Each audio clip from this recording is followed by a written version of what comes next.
isa. Dito po ang my other sister. And her two things, Destiny and Desiree. Can you stand up? And Destiny and Desiree and Ate Oy. Siya po yung aming panay.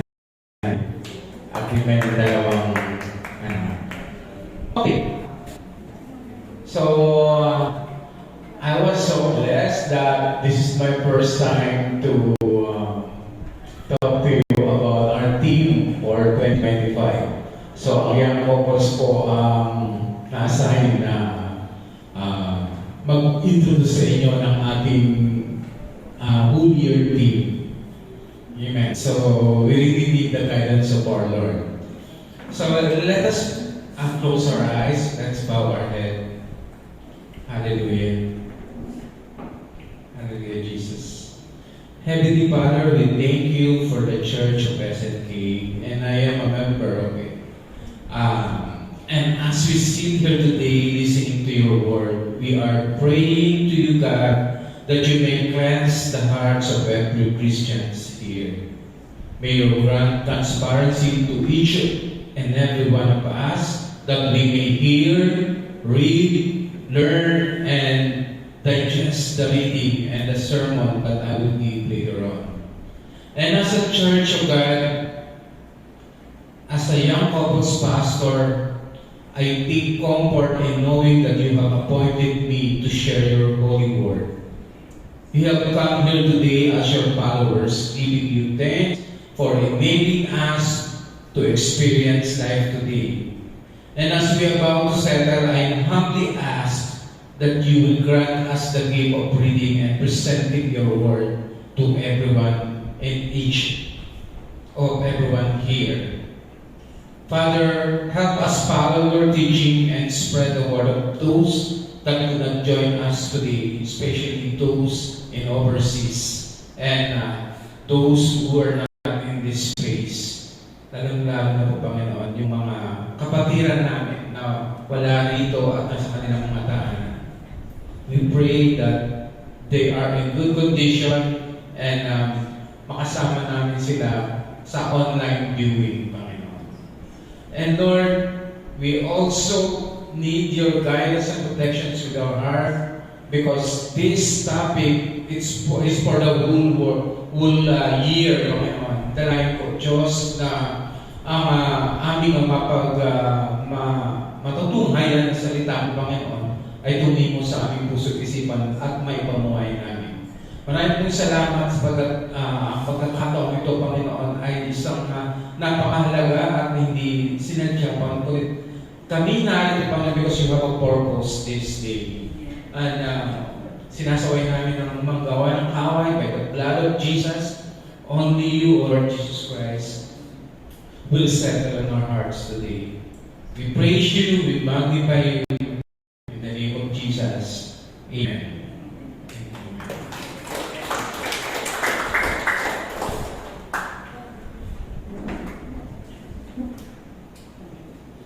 Alright. So, our topic for this year, of course, our theme for 2025. So, hindi naging madali na we choose the topic for this year. Sapagkat tayo po ay on this 40th year. So, from SNK 1985 to 2025, SNK, we already SNK. So, ang daming dumaan na team. So, I don't know kung lahat yun ay na-accomplish natin. But this year, we promise to you, together with the council, that on this team 2025, it's gonna be a different one. It is upgraded. Okay? Kasi it's about 40 years. We're already 40 years. So, 1985, siguro nagkasama pa dun ate ko eh. Yeah, so after 10 years, kaya ako nag-join. Okay?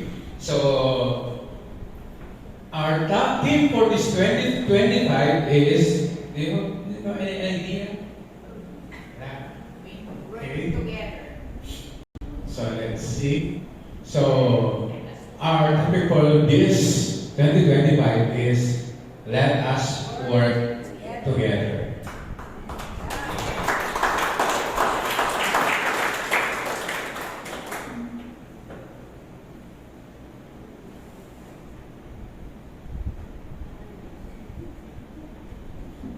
So what's the version? Do you know the version? So mamaya, titignan natin yan. So hanggang sa huli at the end of the sermon, we will conclude what version is it. Okay? So the first word, sabi doon, let us. Let us work together. So, kunin natin yung let us. Let us is kinuha namin sa Genesis chapter 1 verse 26. Sabi doon, let us. Yun sa verse.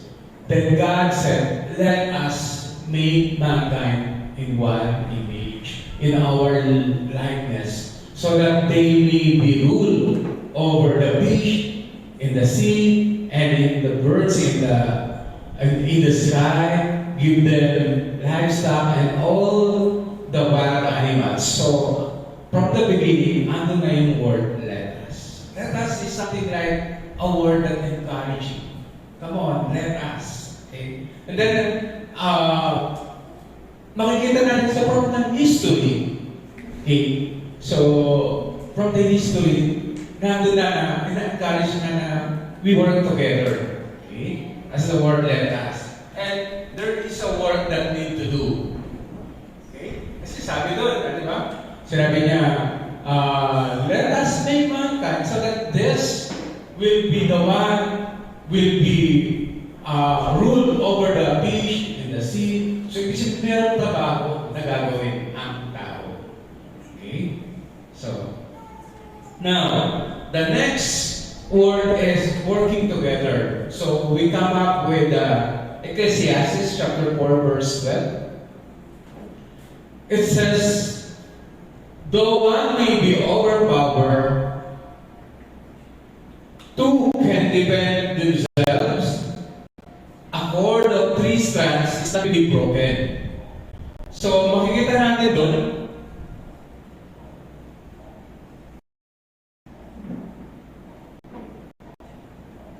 medyo mababa lang aming and somebody put arrow down. Thank you. Okay? So, ang sabi doon, the one may be overpowered. Pag isa lang, no, overpowered talaga eh. But, two can defend himself. Okay? And also, a cord of 3 strands is not quickly broken. Lalo na pag tatlo. Sabi, pag dalawa mo kayo, lalo na pag tatlo, how much more kung lahat will work together. Now,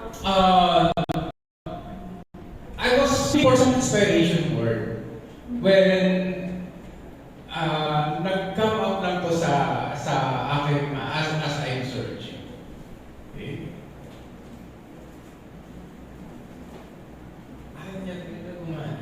Yan. Okay?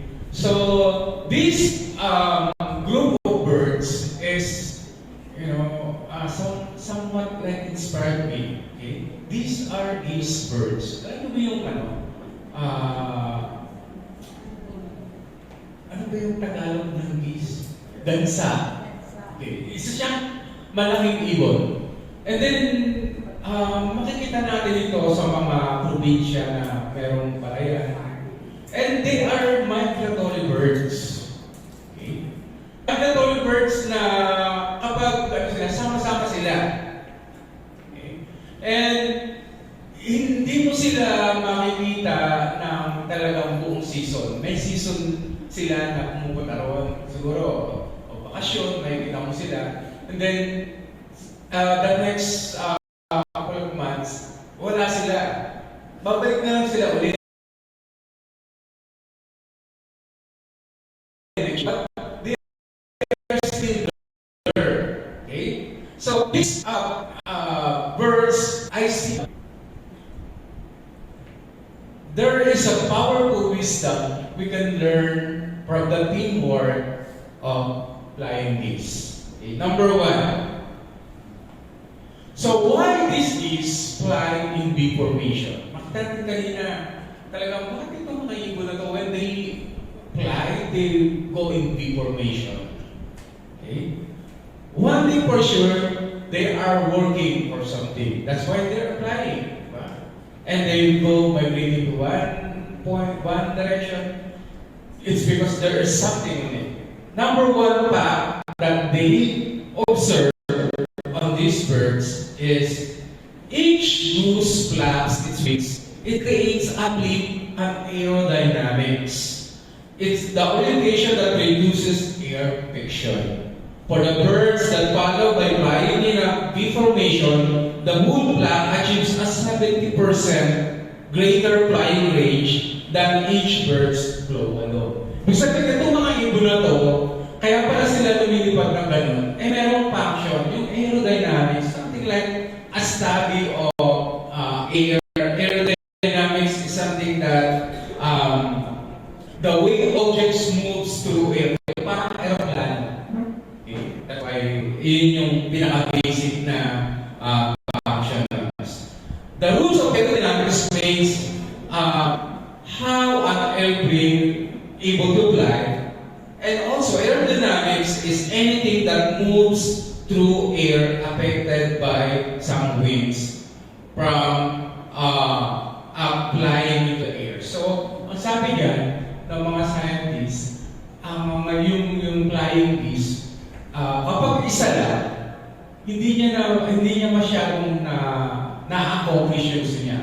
But if they are flying lahat sila, and they are on V formation, the result is 70% more. Ibig sabihin, 70% more yung mas napupuntahan nila or naniniparan nila rather than flying it alone. Okay? So, what's on it? What's the lesson we can learn from it? Okay? One, sharing a goal. Okay? All these birds sharing a common goal when they are working. Okay? Lessons from it is people who share a common directions and goal can get where they are going.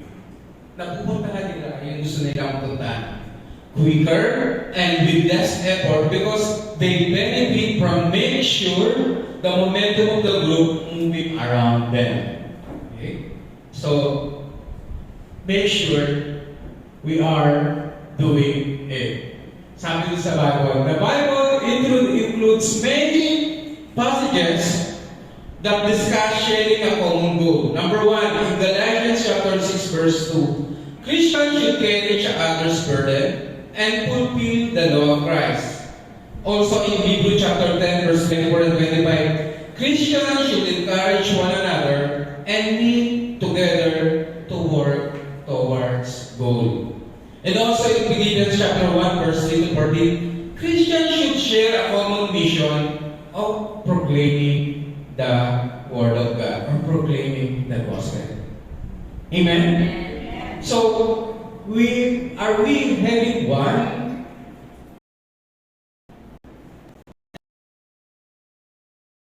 And sharing goal?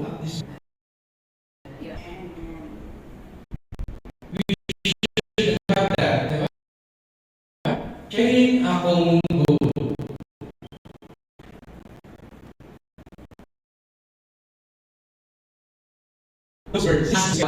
In front of them.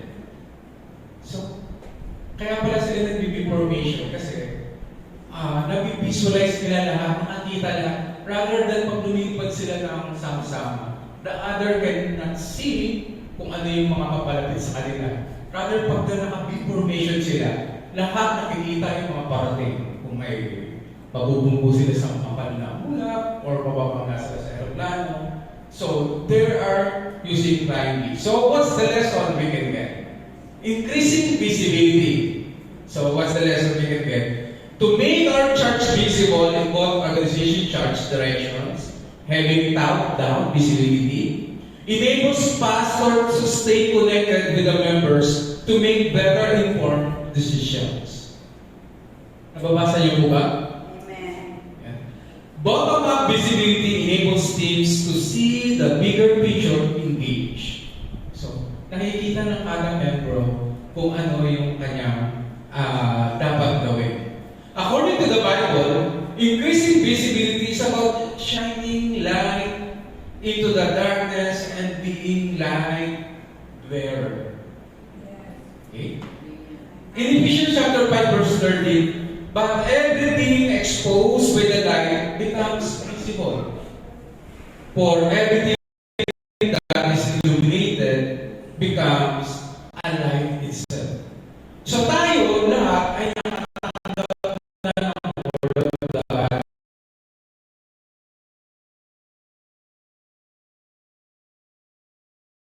So, are we doing ourselves? Are we sharing this light to others? Okay. And also, church can increase their visibility by offering programs that meet the needs of their community, such as, we're doing drugs recovery by Pastor Dante. They were doing, there are some things that we need like juvenile delinquency in our community because they are, some of the youth was not, or they are involved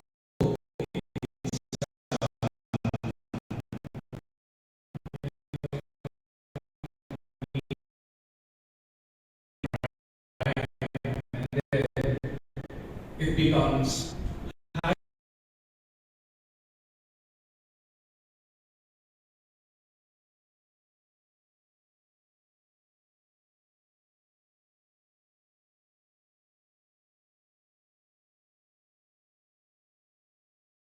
health. Facts number 3, when a goose falls out formation, it suddenly feels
really love their spirit. Kasi ginagawa nila yung bagay na yun. Okay. So, what's next? Number 4 fact.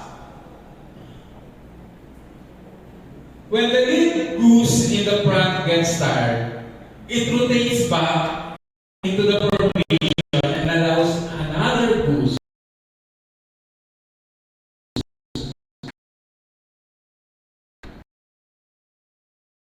to take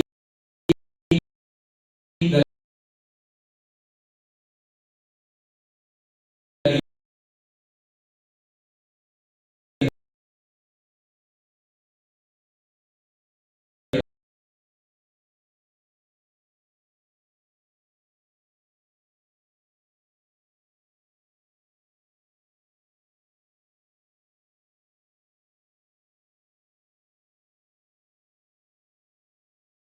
together here in the church. Amen. There are some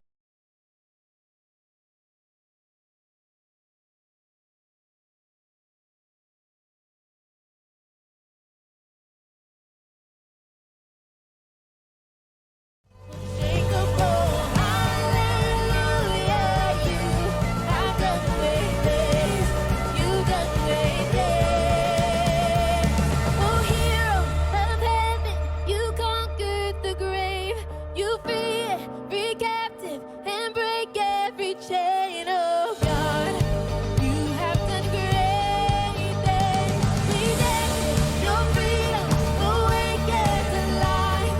Oh Jesus, our Savior, your name lifted high, oh God, you have done great things.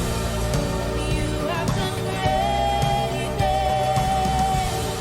God, you do great things, yeah.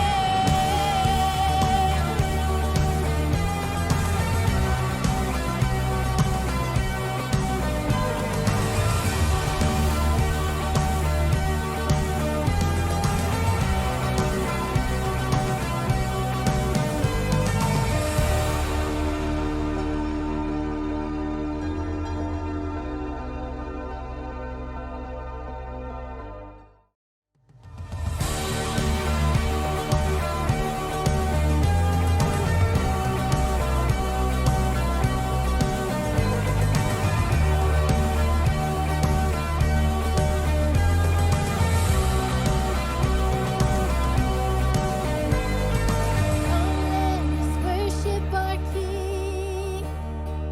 Come let us bow at His feet. He has done great things. See what our Savior has done. See how His love overcomes.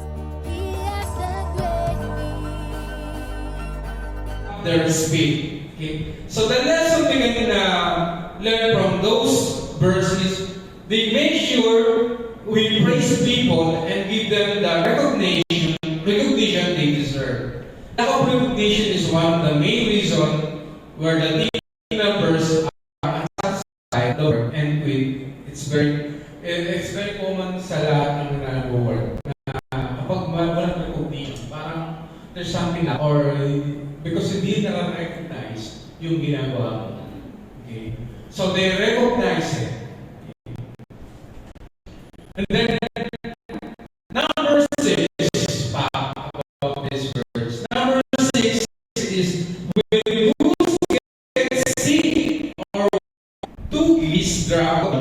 So merong nanghihina ng gusto doon sa mangis at bumaba siya. Merong susunod sa kanya. You know, para samahan siya. And then, after makarecover ng geese, saka lang sila ulit susunod. Okay? But the main lesson we can get here is they are offering support in challenging times. Kasi hindi naman all this year malakas tayo. There are times na nagkakaroon tayo ng problema. There are times na pinapahintulot talaga ng Panginoon na magkaroon tayo ng problema para sa ating paglago. And during that time, parang ang hirap kung ikaw lang mag-isa. And walang tumutulong sa'yo. Di ba napakahirap po? So, on these lessons, we can see that, you know, napaka-encouraging naman ito. Parang birds lang to, how much people? Amen. Okay? Yes. na kapag may nakikita tayong kapatid na merong nanghihina, nagkasakit, we are opening ourselves to help them. Okay? That's one thing of working together. Always offering support on those challenging times. And then, according to Galatians chapter 6 verse 2, carry your burdens, and this way you will put the law of Christ. Okay? So it's very explanatory. Okay? We should carry each other burdens. Yun po ang sinasabi ng Panginoon. And then this verse also gently reminds us that seeking assistance when tough times arise is not a shortcoming, but rather an opportunity to strengthen relationship. So hindi lang basta tumulong ka, it will strengthen pala relationship. Amen. Kasi na-appreciate ng tao, somehow, na-appreciate ng tao yung ginagawa mo. Okay. Number 7, lastly, they are the Greece migration routes never vary. They use the same route year after year, even when the black members change. The young learn the route from their parents. In spring, they will go back to the spot where they were born. So itong mga bansa na to, talagang kahit they are migratory bird, tayo, parang nag-mission tayo, di ba? Hindi naman tayo narito eh. Nag-mission din tayo. But they are not forget that mission. Okay. Sometimes, di ba, the lesson we can learn from this is nakakalimutan natin yung core values ng ating church. That we are a missionary church. Okay. We have a mission in Pampanga, we have a mission in the Visayas. We are inspired to get some scholarship in the province. So far, ang YC, nakapagbigay po kami ng scholarship with our funds. Okay. It's very limited, it's very short, but when we watch the message of the kids who receive the scholarship, they are very happy. In some, actually, we started that from the province. Nakapag-graduate po kami ng elementary. And something ko, and I believe, yung mga batang yun, when they grow old, they will take back or maaalala nila yun. Kasi ako, somehow, when I'm in my elementary days, meron din akong sponsors na until now, buhay pa rin sa alaala ko yung mga tinulong nila sa akin. Social worker na taga saints ko, they sa bahay, and then meron silang sponsoran. Kahit in some small ways, until now, naalala ko pa rin na isang mga nakatulong to sa akin nung nag-elementary ako. Merong times na kailangan kong bumili ng books at inaantay ko yun, nabigyan ako. So nakabili ako, nagamit ko siya sa pagkain. Okay? At ngayon naalala ko, and I believe, although hindi sila nagpaparamdam sa atin or in somehow, na-realize nila na may tumulong sa akin. May tumulong sa akin na nakapag-aral ako ng gusto, nakapag-aral ako na nakarating ako sa ganito. And we starting that last year for Visayas. They are in grade 7. And then we will continue that until they graduate in high school. Yun yung plans namin na sana makatulong namin kayo in behalf of the young couples na makagraduate sila ng high school. And then kasi malaking part, nakikita namin na malaking part na yon sa buhay ng mga bata yon in some way na sobrang hirap dun sa provinces. Okay? So, in one of these days, ipopost din namin yung video na yun sa website natin para makita nyo how yung paano yung reaction niya nila dun sa tulong na binigay natin. Okay? So, back to our topic.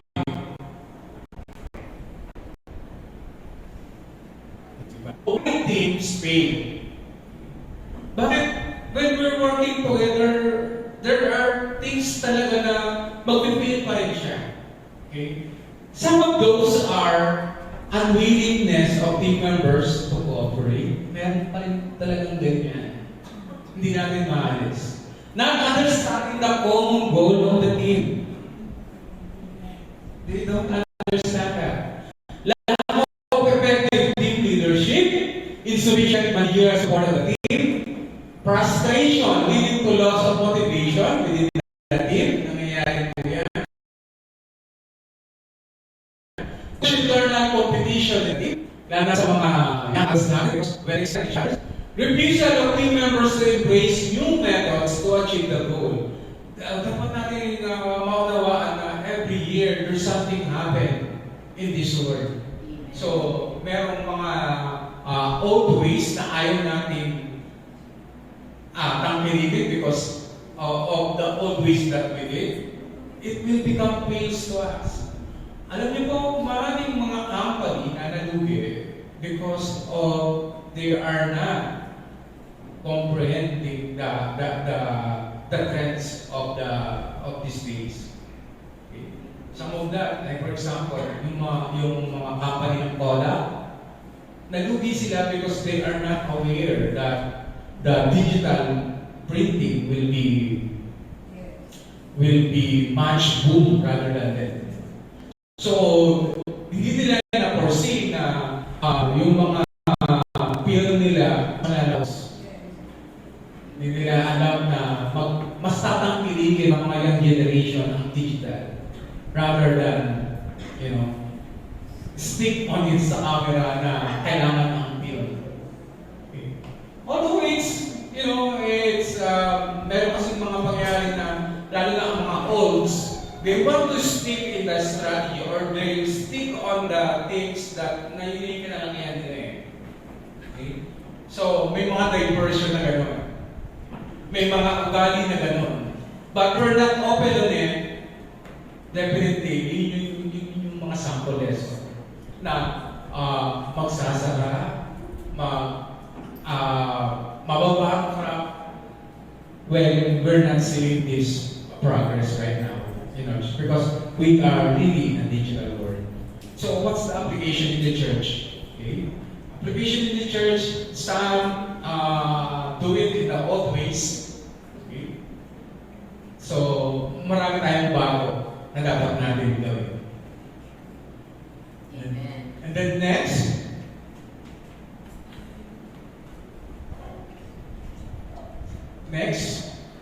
arrow down, please. So, this discusses the definition of teamwork by also those who gave that. Teamwork defines as T for talent, E enthusiasm, A adaptable. It's very explanatory. When we say talent, it refers to our skills, it refers to our abilities. Ano ang talent mo na meron na ngayon? Do it in the teamwork. Enthusiasm, shared excitement and interest. Ano yung interest mo na you want to share to have a teamwork? Adaptable, flexibility, facing unforeseen roadblocks. M is for mutual respect. W is for working together. O is for organize. R is for recognition. And K is for knowledge. They define that for teamwork. Now, I want to share to you the biblical way on how Paul cites some examples of that. Okay. There are passages in the Bible in Titus that we can learn. But before that, let me share to you this this passage from Breakaway, sabi doon, talent win games, but working together win championship. Are you agree with that? Kasi meron sa atin, talented, pero one time lang eh. One time, big time. Halimbawa, na-encourage mo siya, and then jumoy siya, and after that, tinatamad na siya. Napakinabahan mo siya for one time. Pero nung nagpapahalo up na kayo, di ba, Bible study, and then after, first, it's not ender, you need to follow up. Follow up it, kaya they don't want to go with it. Yung muna, yes, parang ang sento kasama ang ganda-galing niya, pero after that, tinamad na siya. Okay? So yun lang yung ibig sabihin ng slogan na to, na, you know, when we're working together, we should win championship, not only on one game. Kasi when we serving the Lord, kailangan ang championship is yung the time na kukunin niya na tayo eh. And yung championship na pagdating sa heaven, ipuputol sa iyo yung corona. That yung championship. Okay? So, are we sure that at this time na meron pang championship na napatalunan? Kasi pagdating doon sa heaven, ibibigay i-award sa iyo ng Diyos kung ano yung championship na napatalunan. You're a champion of, you know, na-win mo yung soul ng tao ito. That's one championship. Sabagat, kahit maliit or kahit basta na-win siya sa Panginoon, that's already a championship. So, whenever we do something, when we share our talent, make sure that talent will last until we get the championship. Not only for one game. Okay? So, now, in Titus chapter 3, it encourages us to let us doing God's work together. Apostle Paul was very encouraging. Pakinggan natin dito yung sabi niya doon sa following chapters and following verses. In Titus 2:15, sabi doon, papuntahin ko rin si Artemas or si Tychicus. Pagdating nila dyan, pilitin mong makapunta sa Nicopolis. Doon ako magpapalipas ng naglamig. And thirdly, sikatin mong mapadali ang paglalakbay ni Apollos at ng abogadong si Zenas. Tiyakin mong hindi sila magkukulang sa anumang pangailangan.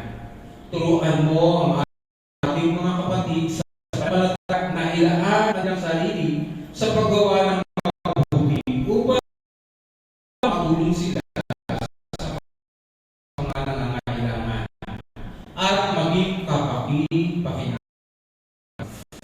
In 15, kinukumusta ka ng salaya na nagmamahal sa atin. Naway sumayin lahat ang kandahang loob ng Diyos. In English, when I send Artemas or Tychicus to you, do your best to come to me at Nicopolis, for I have decided to spend the winter there. Do your best to speed Zenas, the lawyer, and Apollos on their way. See that they lack nothing. And let our people learn to devote themselves to good works, so as to help cases of urgent needs and not be unfruitful. All who are with me, greetings to you. Greet those who love us in and grace be with you all. So, ang implication ng last message nito, dito pinapakita ni Apostle Paul on how they are working together. Okay? So, para pag binasa natin, we just think na, this is just a message of paalala ni Paul. But if we deeply study it, we see that this how Paul operates their work together. Okay? Ang sabi doon, in chapter 3, verse 12, see that we can learn three C's of working together as a church on those passage. What is it? In Titus chapter 3, verse 12, it teaches us how we should cooperate together. The word is cooperate. The first letter C's for that, bago ng ating source day, we can easily learn how we work together by three. The one is we should be cooperate. Cooperate in terms that we should cooperate together in what we're doing. Okay? Cooperation requires giving our effort. Are you giving your efforts to the church right now? Or are you just giving your cooperation because you want them to see that you're here? You're always going to church every Sunday. But are you cooperating and giving your best effort to the church? Amen? Okay?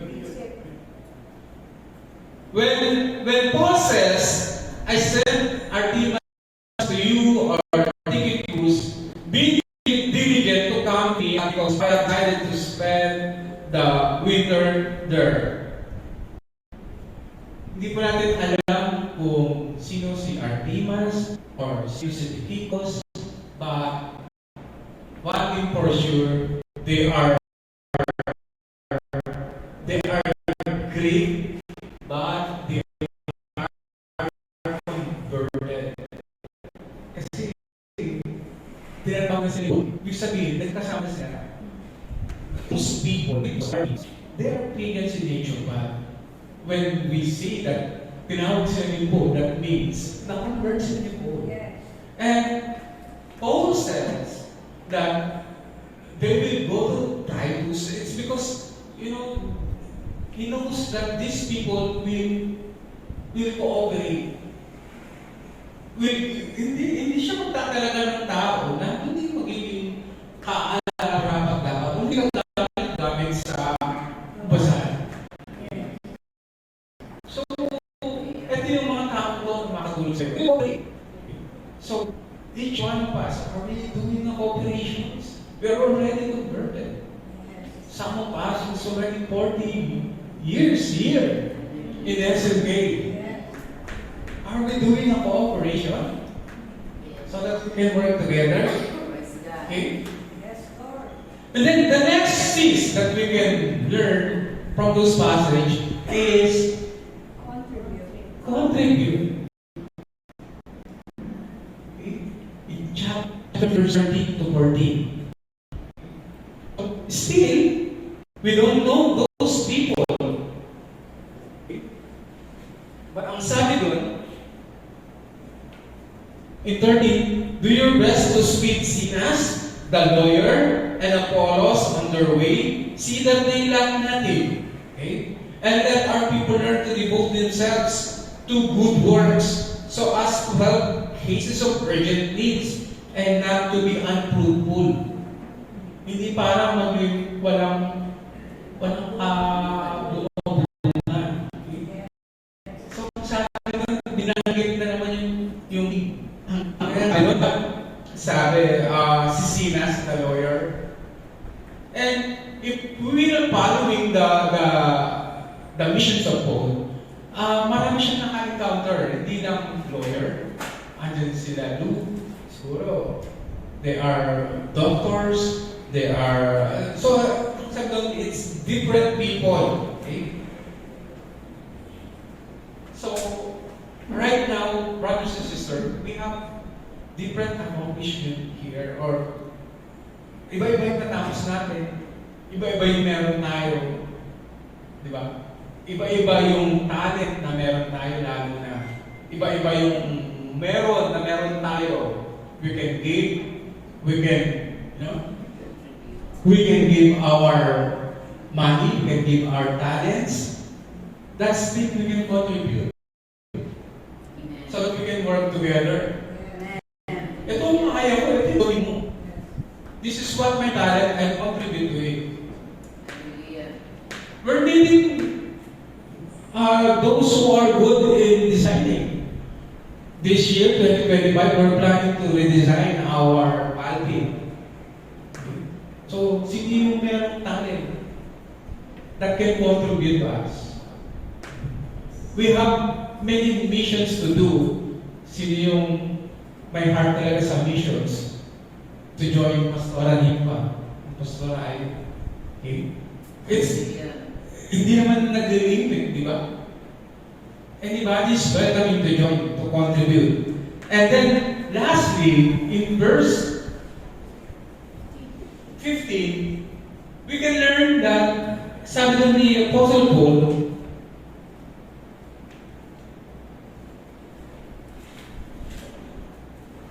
all who are with me send greetings to you. Greet those who love us in the faith. Grace be with you. It's something like about the communications. How we communicate with our fellow brothers, sisters. Are we doing communication which is nasasaktan mo yung tao, or you're using words to encourage the other people? That's the main functions of the communications na gustong bakit ba ito si Apostle Paul on that last verse? Hindi lang yun para lang sa akin. Kundi pakita naman na we should communicate each other. Kasi when we doing or working together, mapapaloob doon yung komunikasyon eh. Maaring mag-usap tayo, maaring kakasuduan natin ito. We should use our words to be able to uplift the person or the other Christians. And then, now let's go to the version. As I promised. And this will be our conclusion.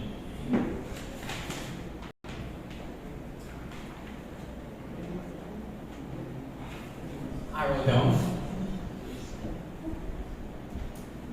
So, our version is 40.0.0 because we are 40 years. The SNK is already 40 years. So we are already in version 40.0. In software company, sa software company namin, mga pag mga grabe na yung mga 10, version 10, parang matagal na yun. Parang we need to have a software. Kasi marami na ulit-ulit. But, you know, version 40 is napakatagal na. Okay? It should be upgraded, completed, and then it should be successfully installed. Working together, hindi po ba yan na-install sa inyo? Dapat install na yan. But what is more? You know? Ang gusto namin ipakita is more upgraded than this. Ito yung ipapakita ko sa inyo. No? Na, okay ba yung sound natin? This is the excellent teamwork that we can learn. Lights out? Lights off pala? Hindi. Walang sound.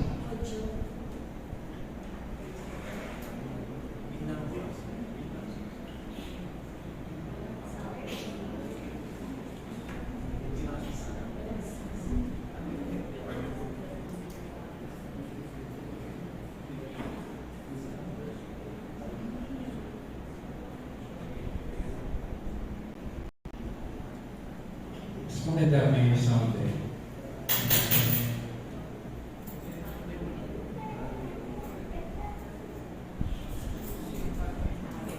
Hindi na nag-practice, meron. Ngayon wala na. Oh my. Okay. Sige, kung walang sound, because we're doing a rush. Wala talagang sound, so okay. Okay.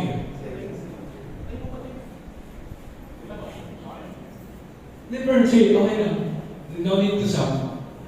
Sige na, tuloy mo lang yung video. So this is a teamwork. Everyone is doing his own job. No one is interfering in others' work. So watch it again in slow motion for the last time.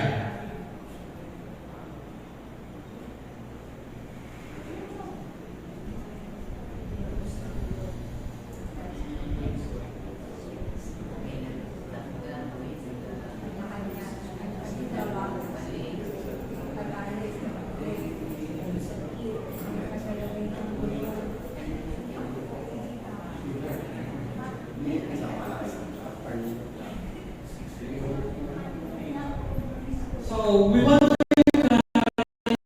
that we follow this rule. Okay?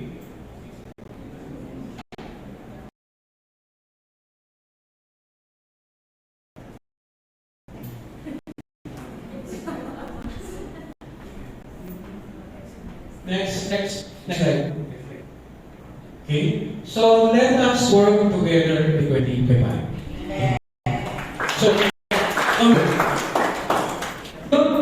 um, hindi namin insist na we work together na mabilis. Ano po ang gusto namin i-imply nung video na yun? Anyone?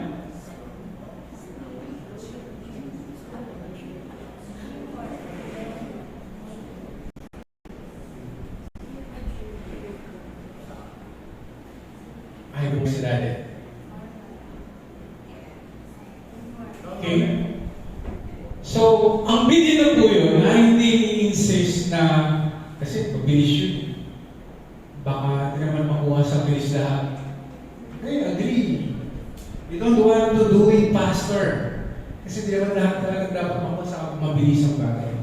But one thing for sure, that video, the best thing that we can learn from that is, ano po? Po? Working together? Yes, they're working together. And much of that, walang petex. Ano yung petex? Hinando siya pero wala siya ginagawa. Yan ang mabigat sa atin. When our team is working together, lahat po meron ginagawa. Wala yung nakatayo lang para, just to display, just to magpaganda, magpapogi, or ano. When we're working together for this 2025, we expect that all of us will work together. Amen. Let us work together. Tayo po ito ngayong lahat. Hallelujah. Palakpakan pa natin ang Panginoon.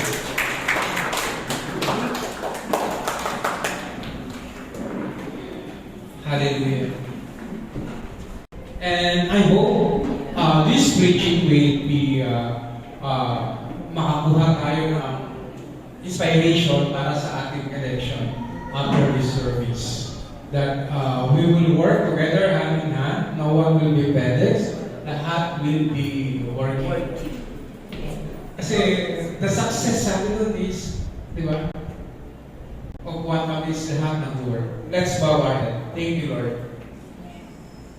Lord, we thank you for this day that once again you encourage us and give us inspiration. Father in heaven, may the faith that you have given us in your Son, Jesus Christ, is the same faith that we experience when we know you. Hallelujah. With the help of the Holy Spirit. We thank you, Lord, for bringing us into new year that will bring new opportunities. Marami pong opportunities na minsan ay hindi namin na-accomplish sa church, sa aming trabaho, sa aming paaralan, sa aming mga ginagawa, sa aming bahay. Maraming dumadaan na hindi namin nagagawa. Those are opportunities na sometimes na-miss namin. And also, much of that, Lord, there are opportunities in the church